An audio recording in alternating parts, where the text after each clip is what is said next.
Scorpio, hi, welcome to Mr. Queen PH at ito ang inyong energy update for March 16 to 31, 2025. So if you're interested in private readings, meron tayong link sa description at sa pinned comment. Paki-check nyo na lang information kung paano mag-book for a private reading. And also, please subscribe to our channel to show your support. Like, share this video at comment na rin kayo kung kayo ay naka-resonate. Okay, let's see, Scorpio, what's up? Ano yung energies for you? March 16 to 31 for Scorpio. Okay, so this is your overall energy, possible challenge, your opportunity, blessing, energy ng iyong money, ng career, ng health, at ng iyong love life. Okay, bottom of the deck is the Apprentice of Cups. Ang dami nyo ngayong pangarap or meron kayong bagong pinapangarap. Maaring you've been thinking about this for a while, no? Naisip mo, ano kaya gawin ko to? Ano kaya i-pursue ko na yung gusto ko talaga? Kasi minsan, no, meron tayong career path pero hindi naman talaga natin yon passion kasi yun yung nagbibigay sa atin ng pera, 'di ba? Kumikita tayo doon. Pero it's not something that we are really happy about. So I feel like for you, Scorpio, ngayong second half ng March, meron kang mga plano for your goals and for your dreams. Itong dreams na to, tipong bata ka pa, pangarap mo na siya. Na ipupursu mo. Or may mga gagawin ka ng actions. This is also your manifestation skill. So you are trying to manifest something in your life. Ngayong March 16 to 31. To finally do something about it. Tingnan natin ito. Two of Swords, you are deciding, making a major decision here. Kung gagawin mo na ba o hindi. But I think, gagawin mo na siya. Okay? So, your overall energy is the Sun. Wow, ang ganda. So, as an overall energy, this is clarity. This is energy, vitality. So, very strong ang energy nyo ngayong March 16 to 31. I think, mas confident ka na gawin yung mga gusto mo, i-pursue yung mga gusto mo, yung pangarap mo, nang walang pumipigil sa'yo. Your challenge is the Ten of Pentacles. So some of you, kung meron kayong inaasikaso na mana, no? Kasi this can also mean inheritance. Pwedeng magkaroon ng challenge, pwedeng may mga hindi nagkakasundo, o kaya hindi naaayos yung papeles. So, this is something that you have to also take care of ngayong second half ng March kung meron kang inheritance or mana na inaasikaso. But for some of you, this can also mean sa finances mo na tipong pwedeng magkaroon ng overspending ngayong second half ng March.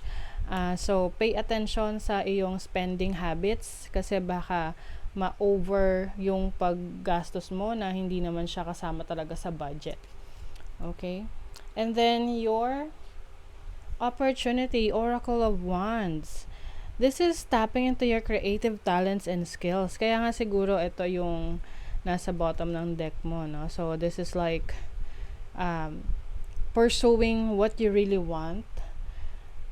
Parang ano to merong mga taong nag-i-influence din sa'yo na gawin mo na yon.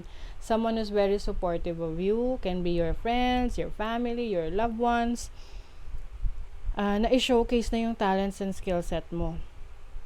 And to finally break free, that's what I'm seeing, breaking free. Yan yung opportunity for you to go to places or gawin yung mga bagay na gusto mo nang hindi ka natatakot sa sasabihin ng ibang tao. It's like you're just going to follow your passion. And then your blessing is the Seven of Cups.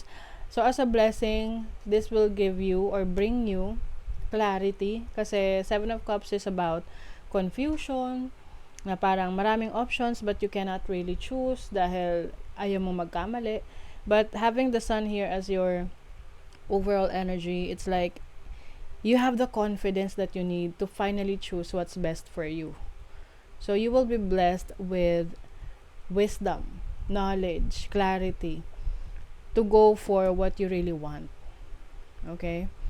And then your money, Champion of Pentacles. Oh, ang ganda. This is stability in your finances. Medyo mabagal lang yung flow nito, yung galaw nito, but still it is stable, no? Ito yung tinatawag nating slowly but surely. So in terms of your money, I think you are building stability in your finances by saving more. Pwedeng iba sa inyo mas nagfo-focus rin kayo sa pagsisave. Kaya nga ang challenge mo ngayong week na to is to do not overspend. Kasi pwedeng merong mga temptation sa paligid, no? Mga budol. Tapos, hindi mo makontrol yung sarili mo. But, if you really want to have a financial success, no? Kailangan meron ka ring control or discipline sa spending habits mo. Okay? Your career, 10 of Wands. O yung iba sa inyo, ang daming trabaho. Ang daming responsibilities. So, maaring medyo nakakapagod, of course, para sa iba sa inyo. Pero sabi nga nila, mas okay na yung marami kang trabaho kaysa wala kang trabaho, di ba? Kaya, you also have to focus on taking care of yourself. Dahil syempre, kung hindi tayo healthy, maapektuhan yung ang ating kakayanan na magtrabaho, 'di ba? But having the sun here, you have the strength that you need, okay? Medyo marami lang load ngayong second half ng March. Pwedeng if you have a business, maraming orders, which is good news. If you have a job, then maraming kailangang asikasuhin or binibigyan ka ng mga responsibilities na pwede ring maging pabor sa'yo in the future dahil maaring ikaw yung ise-select na ipopromote dahil mapagkakatiwalaan ka at marami kang kayang gawin. And then your health is the world. The world is about accomplishment. So maaring meron kang na-accomplish para sa health mo. Like for example, gusto mong maging healthy and fit. So, ngayon, na-accomplish mo na, nakuha mo yung magagandang readings for your health, like maayos yung blood sugar mo, maayos yung mga lab results mo, 'diba? So, it's like completion of a task pagdating sa health mo. Oo. So, yung iba naman, maaring you are also going to focus on strengthening your health, lalo na kung nagkaroon kayo ng challenge sa inyong kalusugan in the past. And you are now, alam mo na ngayon kung paano mo mas maalagaan yung sarili mo.